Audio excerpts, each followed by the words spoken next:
Bom, galera, agora eu quero mostrar uma partida para complementar aquilo que nós vimos sobre tempo e material, tempo e espaço.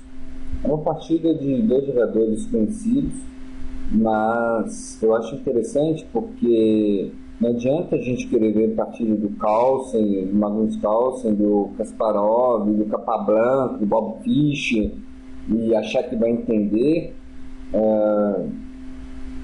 Não, eu quero ver partidos grandes. Tá, mas você não entende nem o que está acontecendo com o Mate Pastor, você não sabe nem o que está rolando com ideias básicas. Como é que você vai entender esses caras que passaram por tudo no xadrez? Então, eu acho interessante pegar partidas que tem algum conteúdo, que tem alguma ideia, nesse caso a falta da ideia das brancas, falta de noção total, e tentar entender a partir daí.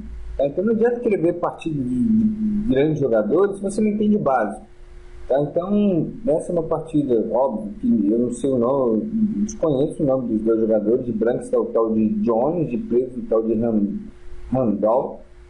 A partida foi jogada em Detroit, 1991. Se não é a Mega Database, 6 milhões de partidas, então eu jamais saberia quem são esses caras. Aliás, eu nem sei quem são, mas essa partida de cunho oficial pode nos demonstrar alguns conceitos que a gente não deve cometer. Tá? Então vamos lá. O branco seguiu com o cavalo H3, já começa uma abertura nada com nada. Isso é um lance de desenvolvimento? É um lance de desenvolvimento. Só que o branco não visa nada mais do que colocar uma peça em jogo. Por quê?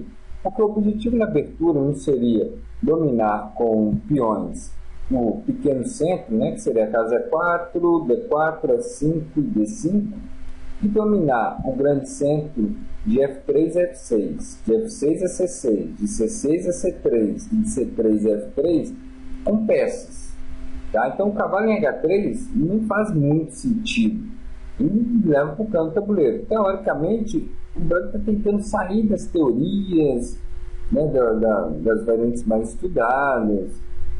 Por exemplo, quem desenvolveu de uma forma séria foi o parisiense Charles Hammer, tá? Que utilizou essa abertura na década de 1930. Tá? Mas a gente não pode jogar muito a sério. Bom, então vamos lá. Preto seguiu com D5, um lance que domina o pequeno centro, tá? E ajuda no desenvolvimento do bispo de C8. O branco continua com a sua ideia, cavalo A3. Também é um lance de desenvolvimento? Só que é só de desenvolvimento, não ajuda em mais nada. Tá?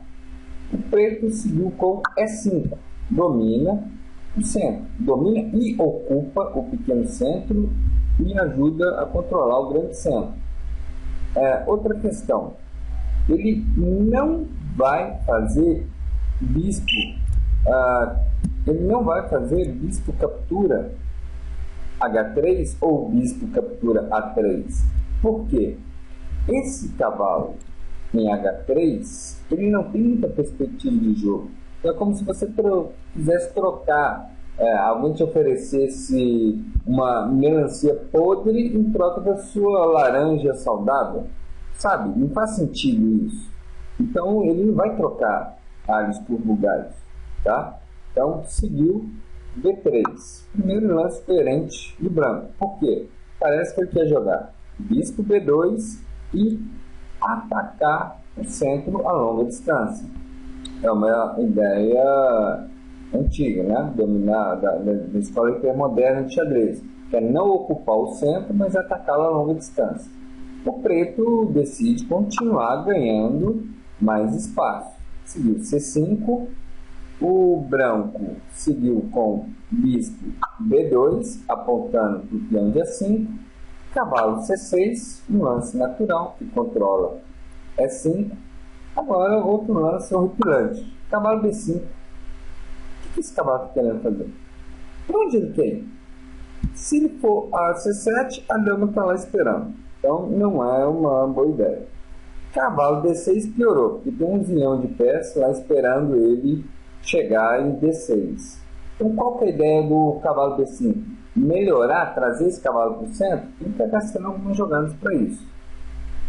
O preto seguiu A6, pedindo explicações para esse cavalo. Como esse cavalo não tem com quem jogar, ele vai ter que sair daí.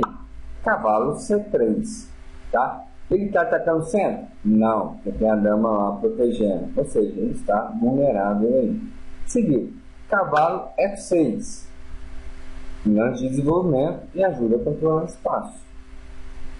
E3, finalmente o branco parece estar entendendo um pouco do que é o xadrez, né? Vamos colocar as peças em jogo. Seguiu, bispo D6, desenvolve uma peça, aponta para a ala do rei, tá? Óbvio, não tinha muitas opções também, mas bispo D6 é um bom lance. Seguiu, bispo D3, é um lance de desenvolvimento? É um lance de desenvolvimento. Só que esse bispo aí, ele está vulnerável. Por quê? Porque as peças do preto podem atacar esse bispo e forçar ele a sair dele, tá? Seguiu E5. Desculpa, E4. Atacando o bispo em D3, ganhando uma casa para o cavalo em E5 ou abrindo a diagonal para o bispo começar a atacar. Ou seja, são pequenos detalhes que vão ganhar a partida. Forçou, bispo E2. Não tem outras casas para esse bispo mexer. Agora é a vez do preto ganhar espaço. Como? Com o avanço dos peões centrais. Já que o branco não dominou o centro, o preto vai passando o rolo compressor, sabe aquela máquina que vai abrindo concreto para fazer abrir estradas, coisas todas? É a mesma coisa, tá? Seguiu. Peão captura, né? Tentando aliviar um pouco a pressão. Peão captura. Agora, para onde que vai esse cavalo? Não tem muita escolha. Se cavalo A4, por exemplo, B5 e esse cavalo não tem para onde ir, entendeu? Material, entendeu? Peça, tá? Cavalo E4 não pode, óbvio, né? Porque tem o cavalinho F6 lá. Pronto. Só restou cavalo B1. Ou seja, esse cavalo gastou 1, 2, 3, 4 jogadas para não sair do lugar. Ok? O preto segue com lance natural. A ideia é colocar a torre em jogo e proteger o rei. Agora D3, tentando... Não foi D3, não, foi C3. C3. Óbvio que se o preto captura aqui, o branco estaria lindo, maravilhoso, está no jogo. Só que o que acontece? Se eu tenho os peões centrais, eu vou restringindo o meu adversário. Seguiu. Bispo F1. Foi a mesma coisa que aconteceu com o cavalo de B1. O bispo, ele foi a D3, veio a E2 e voltou para F1. Ou seja, ele gastou 3 jogadas para não sair do lugar. 4 jogadas com o cavalo mais 3 do bispo, são 7 jogadas que ele deu para o seu adversário. Eu falei assim, não, toma aí, eu não preciso fazer tantas jogadas assim para te ganhar. Só que quem está melhor desenvolvido, o branco ou o preto? Obviamente o preto, já tem o rei protegido, e as peças melhor desenvolvidas, vantagem em espaço, sem entregar nem um só peão, tá?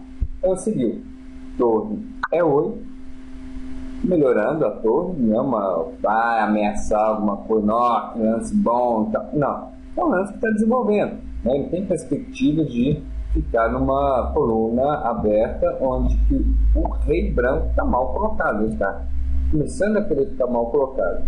Seguiu F3, o famoso podrão. Aqui já entregou e agora acelerou a derrota. Obviamente seguiu peão capturou peão com o chefe descoberto, já que o peão saiu da coluna E, forçando rei E2 praticamente. Seguiu Cavalo G4, agora é a hora de dar a machadada. Acabou a partida aqui. Rei G1 e bispo C5, chefe.